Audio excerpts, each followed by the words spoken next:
Hello guys, welcome back to our channel. Already citizenship ఒకళ్ళు acquire చేసుకోవాలంటే, citizenship ఒకరికి రావాలి అంటే ఎన్ని ఆప్షన్స్ ఉన్నాయి ఏంటి ఇవంతా కూడా అండర్ సిటిజన్షిప్ యాక్ట్ 1955 ప్రీవియస్ వీడియోలో చూసాం కదండి.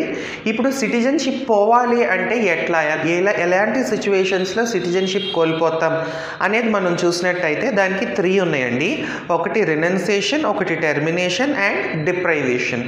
ఫస్ట్ రినౌన్సియేషన్ చూసినట్టయితే ఎవరైనా సిటిజన్కి ఫుల్ ఏజ్ ఫుల్గా వచ్చిన తర్వాత, when he become a major అయిన తర్వాత నాకు ఇండియన్ సిటిజన్షిప్ వద్దు అని చెప్పి వాళ్ళు డిక్లేర్ చేసి అప్లై చేసుకున్నట్టయితే వాళ్ళ ఇండియన్ సిటిజన్షిప్ అనేది క్యాన్సిల్ అయిపోతుంది.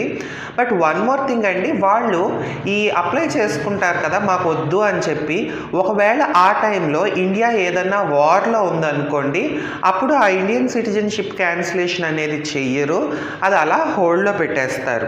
నెక్స్ట్ ఇంకొకటి ఏంటంటే, ఇప్పుడు ఏ వ్యక్తి అయితే ఇండియన్ సిటిజన్షిప్ వద్దు అని క్యాన్సిల్ చేసేసుకుంటారో వాళ్ళ పిల్లలు ఉంటారు కదా, వాళ్ళు మైనర్స్ అయ్యి ఉంటే వాళ్ళ సిటిజన్షిప్ కూడా క్యాన్సిల్ అయిపోతుంది ఆటోమేటిక్గా. అండ్ వాళ్ళు ఎప్పుడైతే మేజర్ అవుతారో, మేజర్ అయిన తర్వాత వాళ్ళు రెజ్యూమ్ చేసుకోవచ్చు, అంటే మళ్ళీ అప్లై చేసుకొని వాళ్ళు రెజ్యూమ్ చేసుకోవచ్చు ఇండియన్ సిటిజన్షిప్ కోసం. నెక్స్ట్ టెర్మినేషన్ అండి. టెర్మినేషన్లో ఏంటి అంటే, ఇప్పుడు మన ఇండియన్ సిటిజన్ వాలంటరీగా వేరే ఏ దేశం సిటిజన్షిప్ అయినా కూడా అక్వైర్ చేసుకున్నారనుకోండి, అంటే వేరే ఏ దేశంలో అయినా సిటిజన్షిప్ యాక్సెప్ట్ చేశారనుకోండి, ఆటోమేటిక్గా మన కంట్రీలో సిటిజన్షిప్ అనేది టెర్మినేట్ అయిపోతుంది, అంటే క్యాన్సిల్ అయిపోద్ది. అయితే ఈ ప్రొవిజన్ అనేది ఒకవేళ ఇండియా వార్లో ఉంటే ఆ సమయంలో ఈ ప్రొవిజన్ అనేది పనిచేయదు, అంటే టెర్మినేషన్ అనేది ఇండియా వార్లో ఉన్న టైంలో ఒప్పుకోమన్నమాట. నెక్స్ట్ ఇంకొకటి ఏంటో చూసినట్టయితే బై డిప్రైవేషన్ అంటే సెంట్రల్ గవర్నమెంట్ ఎవరికన్నా ఇండియన్ సిటిజన్షిప్ క్యాన్సిల్ చేసేయడం అండి, అంటే గవర్నమెంట్ ఇంటర్ఫియర్ అయ్యి క్యాన్సిల్ చేసేయడం. ఎలాంటి వాళ్ళకి చేస్తుంది అనేది మనం చూసినట్టయితే, ఈ సిటిజన్షిప్ అనేది ఫ్రాడ్గా అక్వైర్ చేసుకున్న వాళ్ళది క్యాన్సిల్ చేసేయచ్చు. నెక్స్ట్ కాన్స్టిట్యూషన్, మన ఇండియన్ కాన్స్టిట్యూషన్ పట్ల డిస్లాయల్టీగా ఉంటే. నెక్స్ట్ ఇంకొకటి ఏంటి అంటే, ఏదన్నా వార్ టైంలో ఎనిమీస్తో వీళ్ళు కమ్యూనికేషన్ ఏదన్నా ట్రేడ్ కానీ కమ్యూనికేషన్ కానీ చేసినట్టు వాళ్ళకి. నెక్స్ట్ ఎవరైతే 5 years రిజిస్ట్రేషన్ అయిన తర్వాత, అంటే మన ఇండియన్ సిటిజన్గా రిజిస్ట్రేషన్ అయిన తర్వాత లేదా న్యాచురలైజ్డ్ ప్రాసెస్ ద్వారా కానీ వేరే కంట్రీలో 2 ఏళ్ల పాటు జైల్లో ఉన్నారు అంటే ఆటోమేటిక్గా ఇక్కడ క్యాన్సిల్ చేస్తారు సెంట్రల్ గవర్నమెంట్ వాళ్ళు. నెక్స్ట్ ఇండియా బయట 7 years కంటిన్యూస్గా ఇండియా బయట ఏ ఇతర దేశంలో అన్నా ఉంటే వాళ్ళది కూడా డిప్రైవ్ అయిపోతుంది అన్నమాట. ఇప్పుడు సింగిల్ సిటిజన్షిప్ గురించి చూద్దామండి. మన ఇండియన్ కాన్స్టిట్యూషన్ ఫెడరల్ అయినప్పటికీ, అంటే స్టేట్కి సెంట్రల్కి మధ్యలో పవర్స్ అనేది డివిజన్ ఉన్నప్పటికీ మన కంట్రీలో మాత్రం సింగిల్ సిటిజన్షిప్పే ఉందండి. అంటే మనకు ఉండేది ఓన్లీ ఇండియన్ సిటిజన్షిప్పే. ఏ స్టేట్ అయితే మనం ఆ స్టేట్కి సపరేట్ సిటిజన్షిప్ అనేది లేదు. మన సిటిజన్షిప్ అనేది ఓన్లీ యూనియన్ బేస్డ్ అనమాట, అంటే సెంట్రల్ బేస్డ్. అందరం కూడా ఇండియన్ సిటిజన్సే. మనం ఏపీ అయినా, తెలంగాణ అన్నా, తమిళనాడు అన్నా, ఏదైనా కూడా we all are Indian citizens అనమాట. సపరేట్గా స్టేట్కి సిటిజన్షిప్ అనేది లేదు. బట్ ఇలాగే మనలాగే ఫెడరల్ కంట్రీస్ అయిన యూఎస్ఏ, స్విట్జర్లాండ్ వీటిల్లో చూసినట్టయితే డబల్ సిటిజన్షిప్ అనేది అడాప్ట్ చేసుకున్నారండి. ఫర్ ఎగ్జాంపుల్ యూఎస్ఏలో చూసినట్టయితే వాళ్ళకి యూఎస్ఏ సిటిజన్షిప్ ఒకటి ఉంటుంది, మళ్ళీ వాళ్ళు ఏ స్టేట్ అయితే ఆ స్టేట్ సిటిజన్షిప్ కూడా ఉంటుంది. అంటే వాళ్ళు ఆ నేషనల్ గవర్నమెంట్ ఏవైతే రైట్స్ ఇస్తుందో అవే ఉంటుంది, అండ్ స్టేట్ గవర్నమెంట్ వాళ్ళు ఇచ్చేవి కూడా ఉంటుంది. అంటే ఇప్పుడు right to vote, right to hold public offices, ఇట్లాంటి కొన్ని అనేవి ఒక్కొక్క స్టేట్ని బట్టి కూడా వాళ్ళ ఇష్టం మార్చుతూ ఉంటారు. ఒక్కొక్క స్టేట్లో ఒక్కొక్కలా ఉంటుంది, యూనిఫార్మిటీ అనేది ఉండదు అని మనం చెప్పవచ్చు. అంటే మన కంట్రీలో అలా కాదు, ప్రతి ఇండియన్ సిటిజన్కి కూడా రైట్స్, డ్యూటీస్, ఆబ్లిగేషన్స్ ఇవన్నీ కూడా ఈక్వల్గా ఉంటాయి. వేరేస్ అమెరికా ఇట్లాంటి, స్విట్జర్లాండ్ ఇలాంటి దేశాల్లో డిఫరెంట్ స్టేట్స్లో డిఫరెంట్ రైట్స్, డిఫరెంట్ డ్యూటీస్ కూడా ఉంటాయి.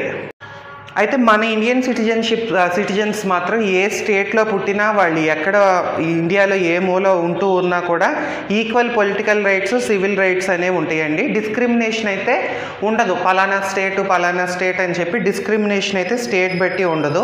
అయితే దీనికంటూ కొన్ని ఎగ్జెప్షన్స్ అనేవి ఉన్నాయండి. అవేంటో మనం చూసినట్టయితే అండర్ ఆర్టికల్ 16 పార్లమెంట్ వాళ్ళు ఏం చెప్పారంటే ఫర్ సెర్టైన్ ఎంప్లాయ్మెంట్ అపాయింట్మెంట్స్ రీజన్లో ఒక పబ్లిక్ ఎంప్లాయ్మెంట్ యాక్ట్ అనేది 1957లో రిలీజ్ చేశారండి. దాంట్లో ఏంటి అంటే residential qualification, non gazetted officers పోస్టులు ఉంటాయి కదా, వాటికి అపాయింట్ చేసేటప్పుడు రెసిడెన్షియల్ క్వాలిఫికేషన్ కూడా పెట్టడం జరిగింది. అది ఏ స్టేట్స్ కంటే ఆంధ్రప్రదేశ్, హిమాచల్ ప్రదేశ్, మణిపూర్ అండ్ త్రిపుర అన్నమాట.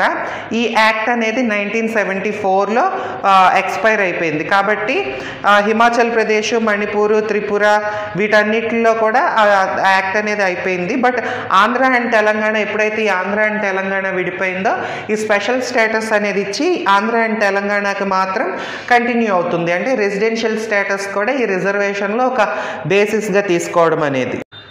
నెక్స్ట్ మన కాన్స్టిట్యూషన్లో ఆర్టికల్ 15 ప్రకారం నువ్వు ఏ రిలీజియన్ అయినా, ఏ క్యాస్ట్ అయినా, ఏ సెక్స్ అయినా కూడా ఎక్కడ పుట్టినా కూడా నీ రెసిడెన్స్ని బట్టి డిస్క్రిమినేషన్ అనేది చేయడానికి లేదు. బట్ స్టేట్ వాళ్ళు మాత్రం వాళ్ళ రెసిడెంట్స్కి అంటే ఆ స్టేట్లో ఉన్న వాళ్ళకి కొన్ని స్పెషల్ బెనిఫిట్స్ అనేది ఇవ్వచ్చు అన్నమాట. ఫర్ ఎగ్జాంపుల్ ఏంటి అంటే ఫీజులు ఉన్నాయి, కన్సెషన్స్ ఇవ్వడము, లేదు అంటే ఇప్పుడు అమ్మ ఒడి అని కార్యక్రమం జరుగుతుంది, అది కేవలం మన స్టేట్లో మాత్రమే జరుగుతుంది, మిగతా స్టేట్స్కి లేదు. ఇట్లాగా స్టేట్కి సంబంధించి స్టేట్లో ఉండే సిటిజన్స్కి కొంతవరకు బెనిఫిట్స్ అనేది ఇవ్వచ్చు అనమాట. ఇంకొకటి ఏంటంటే freedom of movement and residence. అంటే ఇప్పుడు నువ్వు వేరే స్టేట్కి ఆర్టికల్ 19 ప్రకారం నువ్వు వేరే స్టేట్కి వెళ్ళి ఉండొచ్చు. బట్ షెడ్యూల్డ్ ట్రైబ్స్లో మాత్రం వెళ్ళి ట్రైబల్ ఏరియాస్లో ఎంటర్ అవ్వడానికి కానీ అక్కడ రిసైడ్ అయ్యి అక్కడ సెటిల్ అవ్వడానికి మాత్రం కుదరదు. ఎందుకంటే వాళ్ళ కల్చరు, వాళ్ళ ట్రెడిషన్స్ ఇదంతా కూడా కాపాడాలి అన్న ఉద్దేశంతో ఇది చేయడం జరిగింది. నెక్స్ట్ ఈ 2019 వరకు కూడా జమ్మూ అండ్ కాశ్మీర్కి సపరేట్ లెజిస్లేచర్ అనేది ఉండేది. వాళ్ళ పర్మనెంట్ రెసిడెంట్స్ ఎవరో వాళ్ళే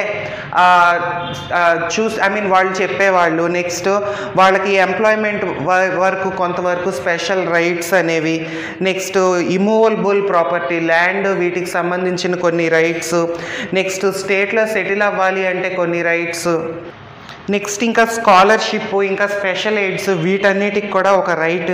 ఇవన్నీ కూడా ఆర్టికల్ 35 ఆఫ్ ద కాన్స్టిట్యూషన్ ప్రకారం ఈ కాన్స్టిట్యూషన్ ఆర్డర్ 1954 నుంచి వాళ్ళకి ఆర్టికల్ 370లో ఈ స్పెషల్ స్టేటస్ అనేది జమ్మూ అండ్ కాశ్మీర్కి ప్రొవైడ్ చేయడం జరిగిందని చెప్పొచ్చు.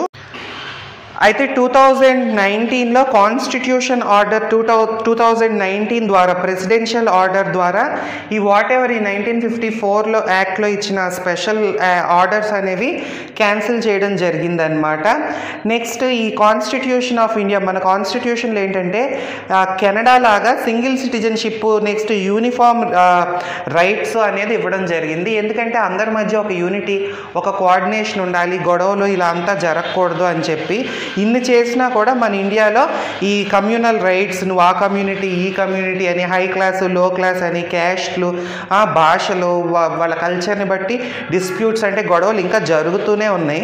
అయితే మన founding fathers of the constitution ఇలాంటి గొడవలు ఉండకూడదు, యూనిటీ ఇన్ డైవర్సిటీ అనేది సక్సెస్ఫుల్గా ఉండాలి అని వాళ్ళు అనుకున్న ముఖ్య ఉద్దేశం అనేది ఇంకా అది సక్సెస్ అవ్వనట్టే అని మనం చెప్పొచ్చు.